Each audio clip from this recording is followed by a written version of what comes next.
Hello, everyone. Welcome to Talking Logistics, where we have conversations with thought leaders and newsmakers in the supply chain logistics industry. It's my great pleasure to welcome back to the program Matt Castle, who is VP of Global Forwarding Products and Services at C.H. Robinson. And today we're going to talk about looking ahead, important supply chain trends of 2017. Now, one of the great things about the supply chain logistics industry is that, there's so much going on all the time, whether it's, regulations or technology, or mergers and acquisitions, you name it. I mean, we could probably spend a whole week talking through all the possible trends that are happening in the industry. But today we're going to focus on some of the few high level trends, particularly those that Matt has front view seat, if you will, in his role and responsibilities there at C.H. Robinson and working with a variety of companies there. So. Great to have Matt on the program, bringing him back. And so thanks for taking the time to be with us today again, Matt.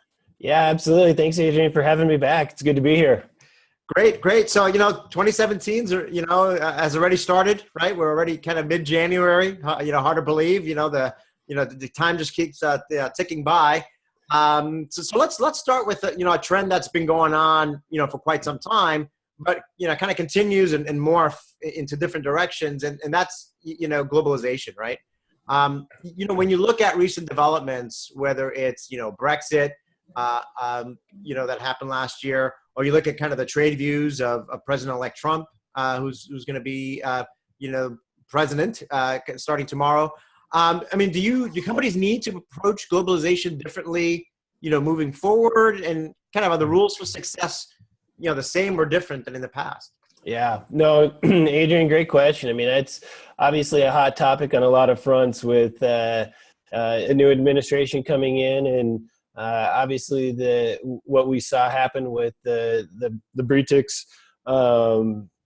situation. And, I think where I would start is, globalization from, with any growth-oriented company represents a significant opportunity. But obviously it comes with a tremendous amount of associated risk for anybody who's looking to source product across multiple borders and, kind of outside their backyard, if you will. So, I think to answer your question directly, I think whatever has maybe been a recipe for success in the past is certainly not a guarantee as we go forward. I mean, I think we are clearly entering a time of some volatility in the marketplace that people need to be very cautious and aware of as we proceed here. Yeah, no, I think that's my feeling as well. I mean, I think when you look at, particularly from a global trade standpoint, there seems to be, a little bit more of a protectionist type of, feeling, not only here in the U.S. with, some of the comments that have been made in terms of putting in import tariffs and things like that, but, even globally. I mean, I think you look at different countries and just the history of the past, few years seems to be kind of taking a more protectionist tone. So obviously that has implications in terms of where you source product, how you move product, things like that. Do you see that as well? Yeah, absolutely. I think the challenging part though is, that door has of course been open. And so I think it's very much a reality that we're living in an environment today that is globalization. And so I think it's certainly hard to go back, I think, in some respects. And I think the tone, at least from my perspective, that you see playing out is how does each country position themselves in the best possible situation with these various trade deals that are being discussed. And I think there's some, obviously some logic and merit to that at the end of the day here as well. And, I guess, when I think through a little bit of kind of your question here, I mean, I think, naturally it's like, well, how do you combat some of this risk and some of these unknowns that exist out there? And, I know when I was on last, we talked pretty extensively about, building strong relationships across your supply chain. And I think if there's ever a time for that statement to hold true, it's in today's environment, without a doubt. Yeah, absolutely. And kind of taking it down a level, when you look at what's been happening in the ocean shipping side with all the alliances and Hanjin, kind of dominated the news second half of last year, on the air forwarding side. I mean, how do you see that playing out, from a globalization standpoint, from a transportation through a transportation lens? Well, it definitely represents challenges. Hanjin, towards the tail end of last year with their bankruptcy, certainly created some waves in their heavy trade lanes, Trans-Pacific and in Europe, etc. And I think anytime you have something of that significance, it reshapes the landscape of not only the industry, but I think for those that were heavy players with a Hanjin, right? So you're invested with them, you have a relationship with them, and it almost has that effect where you've got to start over in some aspects. So, I think that just adds to the volatility that we're experiencing out there from, around this whole concept of globalization. Yeah, no, I absolutely. And kind of related, to globalization is trade agreements, right? With NAFTA and the Trans-Pacific Partnership, TPP, it's kind of still in the headlines and, some uncertainty there as well, right? I mean, why should shippers keep a pulse on what happens to NAFTA, TPP, and other trade agreements? Yeah, I think bringing up NAFTA and TPP over the last, through the course of the election year that we went through, I think it does invoke a little bit of emotion on various different levels, depending on where you sit. But I think I think it's one of those things where. They're very real trade agreements that have been, a lot of people, a lot of energy have gone into these trade agreements. If I think of TPP as an example, it's taken 7 years to really hammer this deal out. Obviously, it's across 12 different countries. And I'll kind of draw it back a little bit into the NAFTA front. I mean, TPP, of course, includes Mexico, Canada, and the U.S.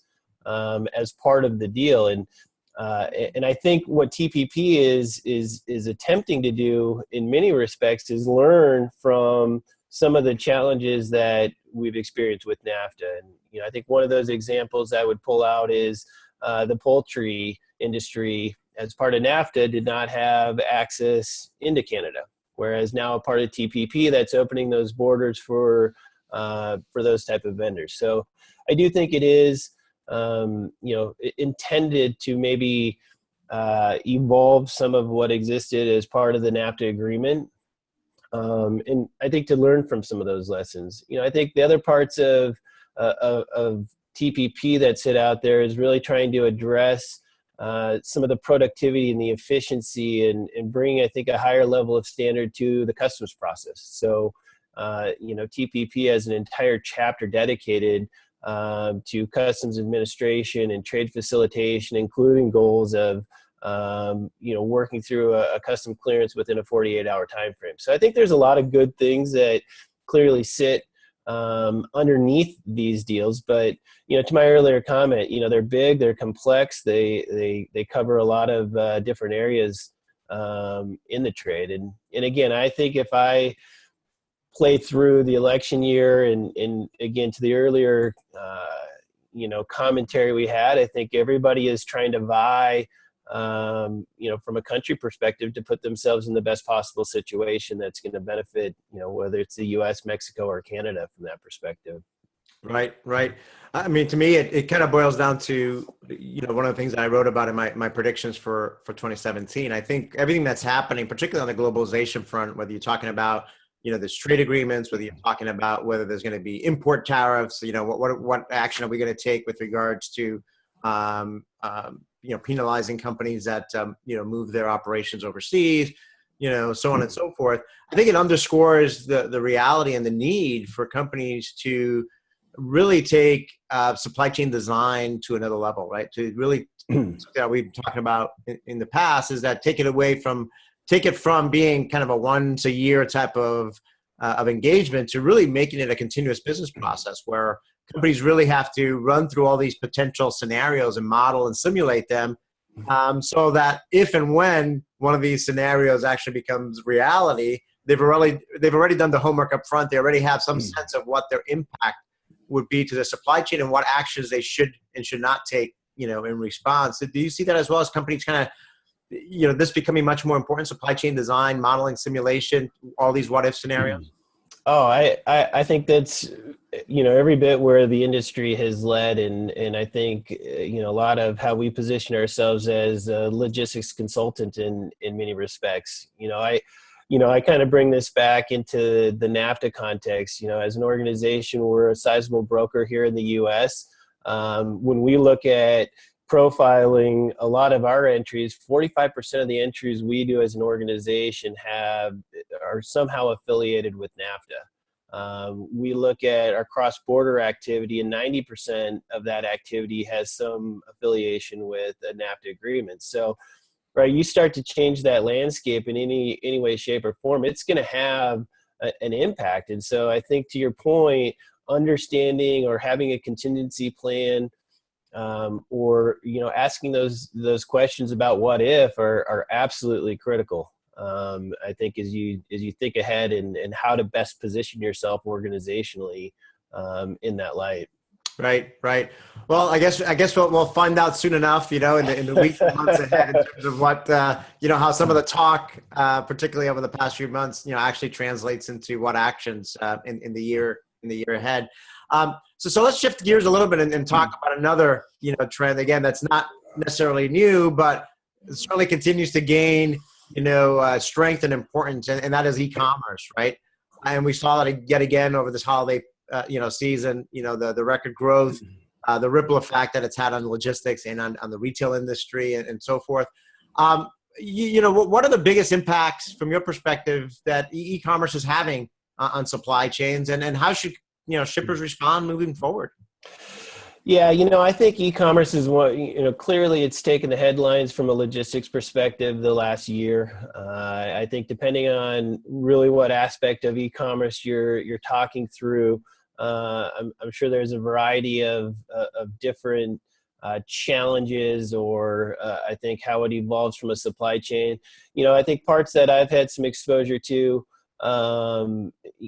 around e-commerce. I mean, there's certain parts of it, I guess, in my mind, when I look at under the hood from a logistics perspective, that aren't a whole lot different than the big box retailer. A lot of it today ends in the U.S., or not ends in the U.S., but it circles around a distribution center.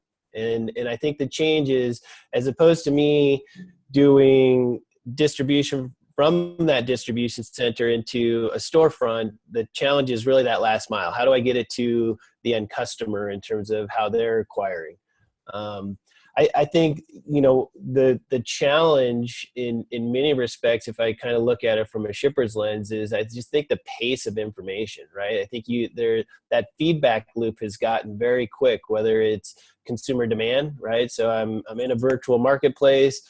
There's a lot of transparency around pricing. I mean, I kind of, how many times have you been in a big box retailer and you see the person over on their Amazon app or one of the other various ones that are out there?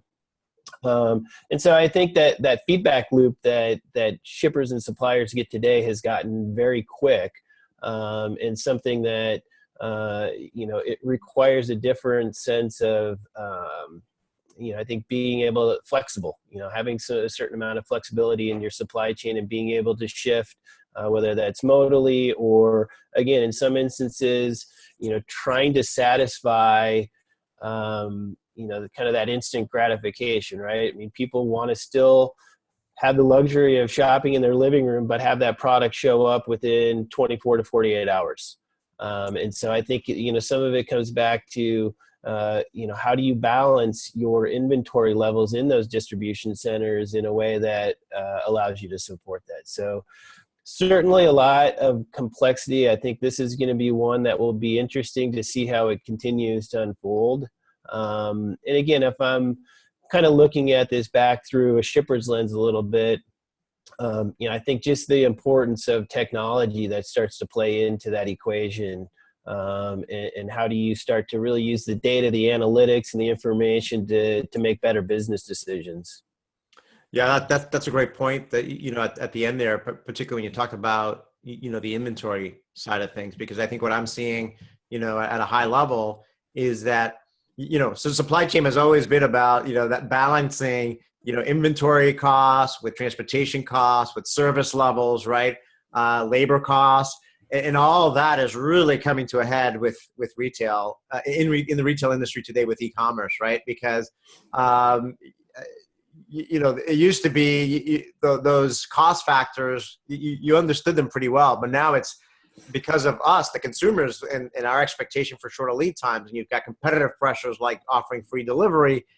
Those equations are not as linear and straightforward as it used to be. And now when you have stores that are acting as mini fulfillment centers, the labor costs are kind of, you have to look at it from a different perspective as well. So I think that's where that complexity comes in. I think for a lot of companies, they're still trying to figure out, kind of revisiting that standard supply chain equation and trying to make those trade-offs. And I think it's not that easy. Yeah. No, it definitely, I think to your point, has its challenges. And, I think, simply ensuring that you've got the right, analytics and data to be able to support some of those decisions become, extremely critical at the end of the day. Right. And I think, the other aspect from a transportation standpoint, obviously, is which you pointed to, was the last mile delivery. I mean, that's something that, 10 years ago, or maybe even not that long ago, right? It was pretty standard, right? It was FedEx, UPS, United Parcel Service, right? And United States Post Office. Now you have, the likes of Amazon, right? Getting into, final mile delivery. You've got couriers that have always been around, but kind of getting more integrated into the process. You've got the likes of Uber and others, right? So there's a lot going on that front as well that continues to, evolve, and a lot of question marks around that as well. Yeah, I think the final mile piece is absolutely one that has continued to evolve in that space, and I think we're seeing the importance of that as e-commerce has continued to emerge here, and really gain hold. I mean, I think it's certainly one of those avenues that that's here to stay. I don't see consumer behaviors changing in terms of just where they find those conveniences of again being able to sit in your living room, browsing through items versus trying to get up in here in Minneapolis, fight through the snow and the cold. So it's like I said, I think it's going to be one that will be interesting to be a part of over the next several years as e-commerce continues to take hold, and I think as that industry continues to evolve. I think the other aspect that I actually saw it more firsthand this year for the first time, that I think is still relatively untapped, is international e-commerce, right? Because historically, shipping parcels and fulfilling consumer orders across borders has been a challenge, particularly in terms of calculating, all the duties and taxes and things like that might be involved as part of the total price when you're shopping. And this year, we did a lot of shopping, as you might expect, via Amazon and other and online as well. And for the first time this year, we actually, some of the things that we ordered actually came from overseas and actually had a customs label on the package, which is something that I hadn't seen before. So I think as consumers have access to international e-commerce sites or sourcing product now from international, that has a ripple effect, to transportation and logistics providers in terms of helping to facilitate that as well. Yeah, absolutely. I mean, I think one of the things that we felt really through Q4 as a result of it in the international space, and I'll talk a little bit through the air freight lens, volume and demand were very high through Q4. And I think that's a lot of what we saw hitting the marketplace was driven off of the e-commerce, right? And again, trying to satisfy that consumer need to fit it within a short window. And so we saw a lot of, what would be internet related sales that were moving internationally. And I think it absolutely had an impact in the demand equation and what we experienced. And I think it's fair to, again, I guess it'll be interesting to see how that continues to evolve as we go forward here, because I think it starts to bring together a bit of a fragmented marketplace with a lot of, smaller retailers that now have access to this, again, kind of to the whole theme here, to this global marketplace. Right. Yeah. To me, and I haven't really looked into it, but my sense is that this is a sign that some of the big guys, namely Amazon and others, are employing drop shipping more often now, or starting to do that more often.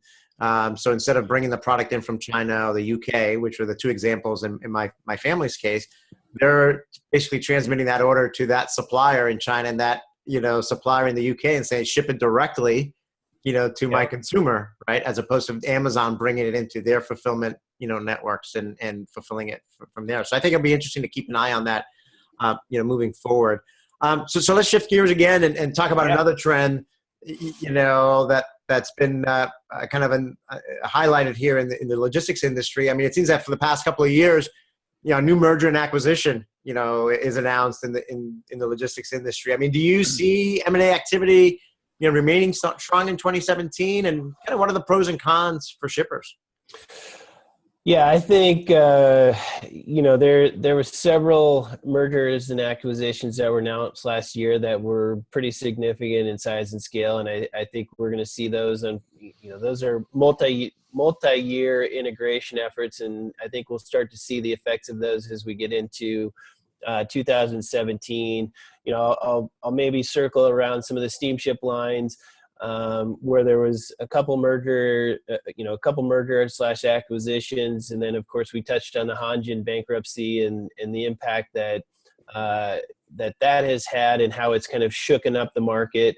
But I'd steer maybe less in kind of the merger acquisition as much as what we see in some of these steamship line alliances as a result of some of the consolidation in that space. And I think what as I started to read some of these articles and started to see the magnitude of these alliances. So in the ocean freight industry with the steamship lines, there's three primary alliances that are emerging. And when you look at what those alliances will essentially control on the Trans-Pacific trade, it's about 90%. You look at the Asia to Europe trade, it's about 96%. So you have really three strong entities that have a fair amount of influence on the capacity side of what we see in the marketplace. So if I put my shipper hat on here a little bit, right, the pros are, obviously, through the alliance, you get the greater benefits that obviously it brings as a consumer. It maybe narrows down the number of relationships that you need to be actively managing. But on the con side of it is your choices become limited. And so I think it's natural to maybe think that longer term, that's going to have an impact to your cost to acquire capacity in a future state.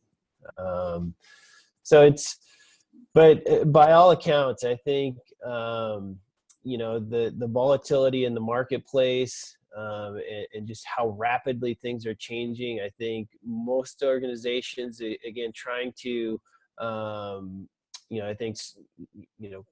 spread their wings a little bit in terms of their global presence and how they can gain access into different markets, as well as, I think just the scale that you start to garner and the benefits that come from, growing in scale from a productivity and efficiency perspective. I think those are things that I think are hard to not be attractive in the current environment that we're in today. Right. Well, I mean, at the end of the day, I mean, I think, particularly in the ocean industry, it's a question of survival, right? Right. Yeah. So that's part of the trade-off there. It's like, well, either we come together and align our resources and our networks and remain viable, or we'll end up like Hanjin and or continue to have a depressed environment out there. So I think certainly on the ocean shipping side, that's an area that shippers need to, stay informed about and kind of keep understand what's the dynamics of what's happening in that market and what it means for them from a rate standpoint, from a capacity standpoint, moving forward. Again, going back to our earlier discussion around risk management, right? Yeah. And modeling those, those scenarios. We're running short on time here, Matt. Are there any other kind of important trends that companies should keep on their radar? Things that you're looking at that I think shippers ought to be again aware of. Yeah, obviously, any type of supply chain disruptions, hard to predict, and obviously, I think even harder to plan for in many instances. But probably a couple things that come to mind, and I think they really kind of circle around supply and demand from within the marketplace. And again, I think as we've talked a little bit with some of the volatility, whether it's around where do some of these trade agreements go, what happens with some of these alliances, what happens in the carrier space. So, I think really just keeping tabs on, wherever you're engaged and involved from a market space and where you're procuring capacity, understanding those equations, because they will essentially drive pricing, and we're seeing pricing move a lot faster at a pace than what we maybe have in historical times. And then the other one that I would probably put a little mark out there would be fuel. It's been a bit of a non-factor here the last couple of years. Obviously, we're going into again, we touched on, President-elect Trump and some of the things that are playing out. OPEC's made some statements that they've put out there around managing, production. So I think fuel is definitely one that we can't forget about, and I think one to keep some tabs on, and as we press ahead, because I think fuel. I'll talk maybe a little bit from an airline perspective, because fuel has dropped down. It has made sense for certain carriers to maintain some of the older equipment. So market rates have been able to cover the operating expenses, especially with the all cargo aircraft that's out there today. And so I think if you see fuel, start to ramp up, that could definitely have an impact where those carriers would say, hey, it just doesn't make sense for us to have this capacity in the marketplace, and you start to see some of that come back out. But again, there's a bit of a cyclical thing there, because once you pull the capacity out, the pricing typically goes up, and then maybe it makes sense based on the cost structure to bring it back in. But, I think those would be, really, if I think about, where to focus some energy here, or to make sure you have a good, a strong sense of, is what's happening in that supply and demand side of the equation. Yeah, no, great. Two great points there. Particularly on the disruption side, because I think that's become the norm, right, in supply chains today. Oh, yeah. There's going to be disruptions, whether they're natural disasters that occur, or whether they're man-made things, strikes, or even some of the things that we talked about, with import tariffs and the like. So that could certainly have a ripple effect. And I think it goes back to the point that we talked about before, in terms of really, doing your homework on an ongoing basis and doing that analysis up front, rather than, after the fact. I love the point about fuel. You're right. It wasn't that long ago. I guess it has been a few years now, where, we were talking about, oil reaching $200 a barrel, potentially. Yeah. And people would design their supply chains, in this era of high oil prices. And we've kind of been spoiled now. It's become kind of a non-factor in some ways, and it really kind of transformed supply chains, because fuel and oil prices kind of became a lesser consideration, relative to other things. But you're right. I think if things happen that, we see the price of oil go above $100 a barrel and even higher, I think that becomes another important factor, moving forward. So Matt, as a way to wrap up, in light of everything that we talked about, and perhaps even some of the things we didn't get a chance to talk about, what action should companies start taking today to make sure that they're adequately prepared to address them?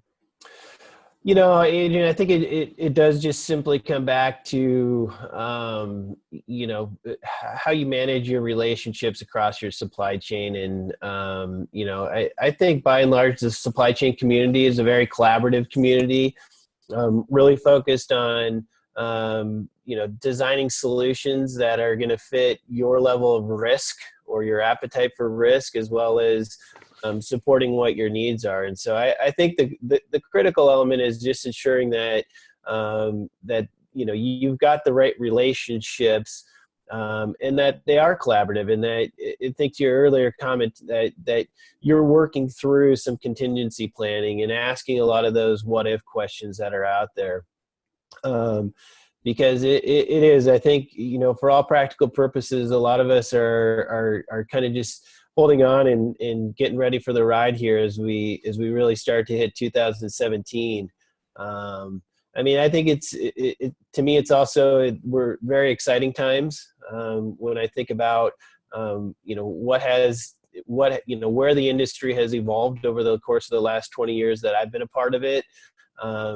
And I think there's certainly a tremendous amount of opportunity when you think of, just this whole notion of globalization and thinking about this global marketplace that exists. But again, tying it back in, it doesn't, not that there's a risk component that you have to weave in. And like I said, I think the key to helping manage that is ensuring that you have strong relationships across really all aspects that are touching your supply chain.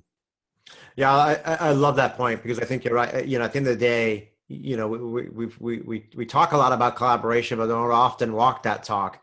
And I think it's clear, it's becoming more and more clear each and every year, that going at it alone, it's going to be much more difficult to succeed, right? That you really truly need, to work more, collaboratively, smarter with not only internally, right, breaking down those internal silos that we always talk about, but also externally, whether it's with your logistics service provider partners, your suppliers, and others, to really best address, all these trends that we talked about.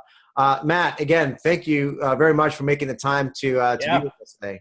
Yeah, great. Thank you, Adrian. Appreciate it.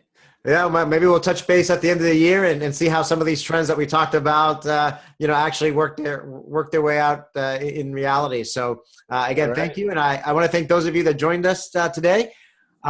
If you're watching this episode on demand, either on the Talking Logistics website or the C.H. Robinson website, if you've got a question for Matt, you can post it there, and I'm sure that he'll be more than happy to respond via that medium. So again, thank you all for joining us today, and look forward to seeing you in a future episode of Talking Logistics. Have a great day.